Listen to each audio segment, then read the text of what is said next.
So this weekend we're celebrating the 75th anniversary of the NHS.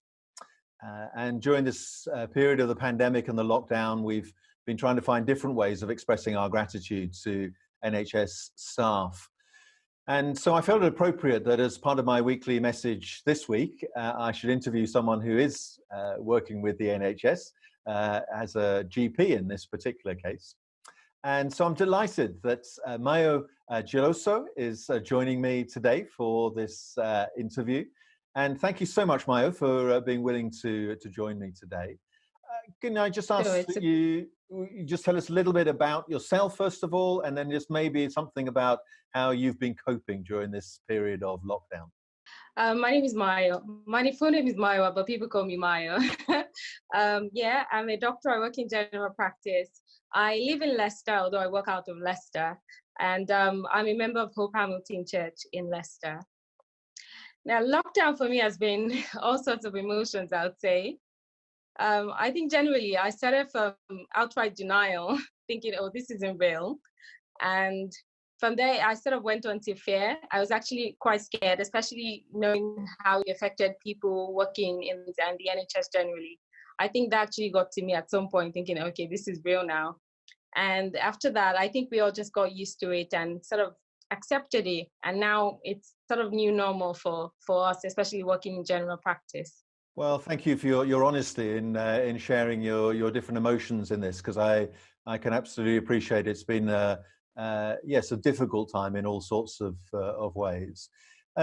So as a GP, can you just describe for us a little bit about how your work changed when the pandemic hit and the lockdown was imposed? As GPs, we used to do mostly face-to-face, where most of our consultations were face-to-face, having to actually see patients, interact with patients physically. And in the shortest possible time, we've gone to more than 90% of our consultations being virtual, which is a major change in the shortest possible time. I mean, it's taken a lot of getting used to. And I think the most difficult part for me is not having that human interaction. I didn't realize how much I enjoyed seeing my patients until I couldn't. And yeah, I think that's the major thing for us, which we're all getting used to. But on the upside is having to do some things from home, having to attend meetings from home. It's quite an advantage. So I guess we're trying to look at the positives as well. Well, and I'm interested to know maybe just a little bit about the sorts of issues that this has thrown up for you as well. I mean, alongside obviously the people who've actually had the virus and who have suffered in that way, but I'm sure that the lockdown has also brought all sorts of particular issues that you've encountered as a GP. Can you tell us a little bit about that? Yeah, definitely. I think from my side as a doctor is not knowing what exactly COVID is and sort of having to learn on the job. It's a difficult one because you've got somebody at the end of the line asking you questions about, oh, what do I do about this? How do I know I've got this? And some of those questions I honestly can't answer. And it's saying, okay, we'll see how it goes. I don't have all the answers, but we'll sort of figure it out as we go along. And from the end of the patients is having a lot of mental health problems. And I feel for patients who've got chronic problems where surgeries are cancelled, clinics are cancelled, they can have their routine follow-up care like normal. So that is quite difficult for patients as well. Well, thank you. That's helpful again, just to get a bit more of an insight there, because one of the things we've been encouraging churches to be doing during this period is to devote themselves to prayer and to caring for others in whatever practical ways they can find of doing that, understanding that there are all sorts of restrictions. But on the subject of prayer, can I ask you, you're part of the church at Hope Hamilton, as you said. As we're thinking about the NHS generally at the moment, what particular things do you think we can be praying about as we think about NHS staff as well as those who have to access the NHS services? Speaking of the NHS itself, I think a lot of decisions could sort of make or break the NHS or the country as a whole.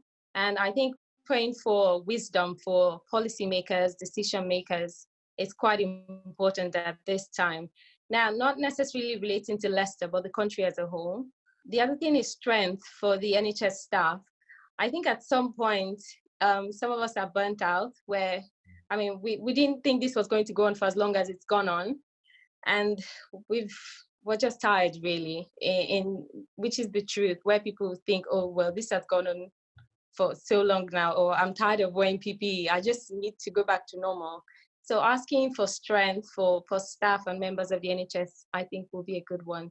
And for the patient is finding peace and strength at this time, I suppose, because a lot of patients are quite anxious. So finding peace for patients and NHS staff as well. I love that emphasis, yes, because I think a lot of people will be able to relate to that, both in terms of, yes, the anxiety. I'm sure most of us, at times at least, do feel those anxiety levels rising, but then also the tiredness as well. It's been extraordinary, I think, how even for those of us who aren't on the front line of all of this, as you are, actually finding ourselves getting very tired just by all the adaptations that we're having to make and all the different ways of doing things. So a really good focus for our prayers in the coming weeks as well. I want to thank you ever so much, Mayo, for being willing to share your thoughts and something of your experience with us today. We are enormously grateful to you and to all your colleagues for the work that you do at this time, understanding that, there have been very real pressures on you in the midst of all of that. So thank you, and may God richly bless you. And as this message goes out, once again, my thanks to all those across the diocese for all that you're doing in praying for others and in supporting them practically as well.